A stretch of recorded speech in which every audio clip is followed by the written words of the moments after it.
My name is Vicki Lau. I was born and raised in Singapore, studied and worked all over the United States. And today, I'm based in California. What was your childhood like?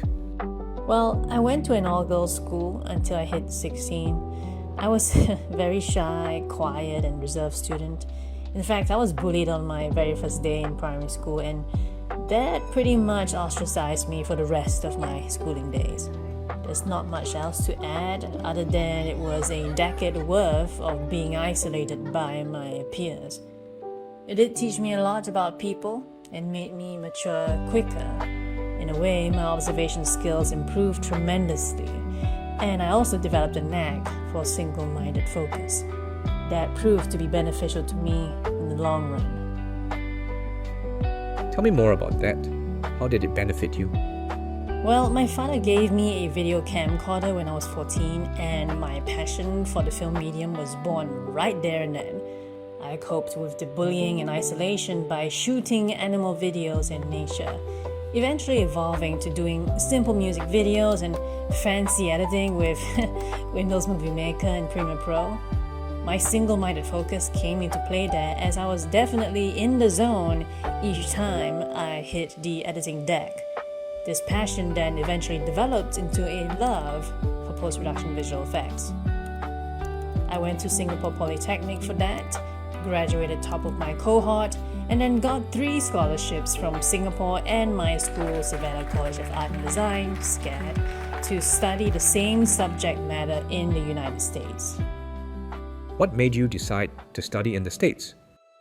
I had a short internship with UCLA Remap when I was 19 as one of the pioneering batches of students to be sent to the US for a 6-month-long international internship. And Los Angeles and the United States have always left a memorable mark on me. That, and I've predominantly watched mostly English and American films and TV shows back in Singapore, so you could say that a strong influence is basically right there. I see. So, how was college life like in the US? Did you miss home? I know myself to be quite adaptable, so I would say I didn't miss home at all. There was no culture shock. I just adapted to American and college life really quickly.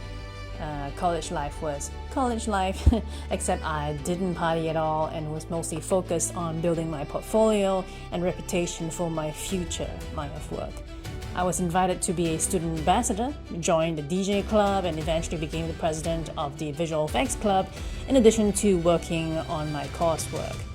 I did manage to get an internship with Stargate Studios before graduating, and that is another long, interesting story right there. And I eventually got to work on one of the world's biggest shows at the time, The Walking Dead. What was your first break in Hollywood? The Walking Dead. I was a visual effects intern for the TV Academy in 2013. I remember showing up all excited on my first day to work at Stargate Studios. My supervisor was so impressed that I was immediately given real and live shots to work on the very next day. Basically, shots from actual productions or TV pilots. In fact, one of the episodes I worked on eventually got nominated for an Emmy for special visual effects, giving me the opportunity to attend it at the mere age of 23. You went to the Emmys at 23. That's amazing. How did it feel for you? Definitely an experience.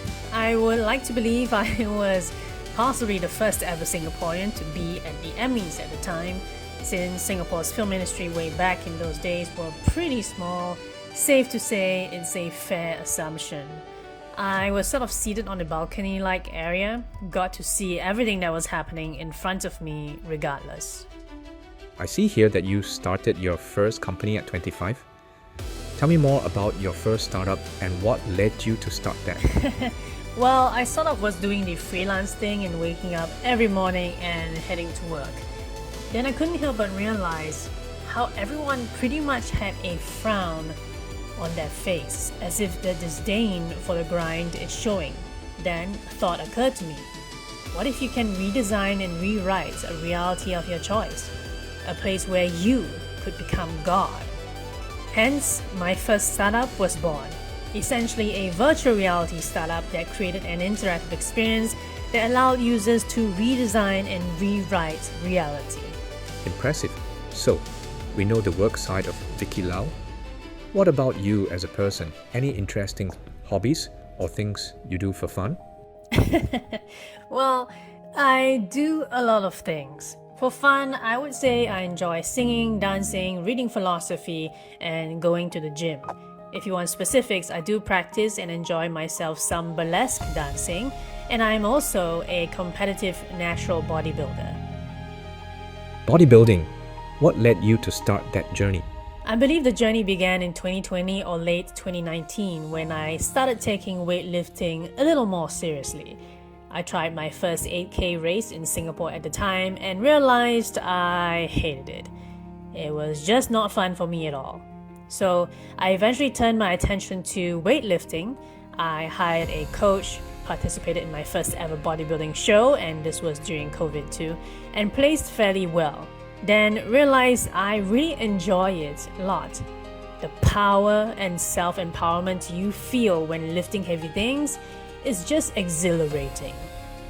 So, after COVID ended, where were you and what happened next for Vicki?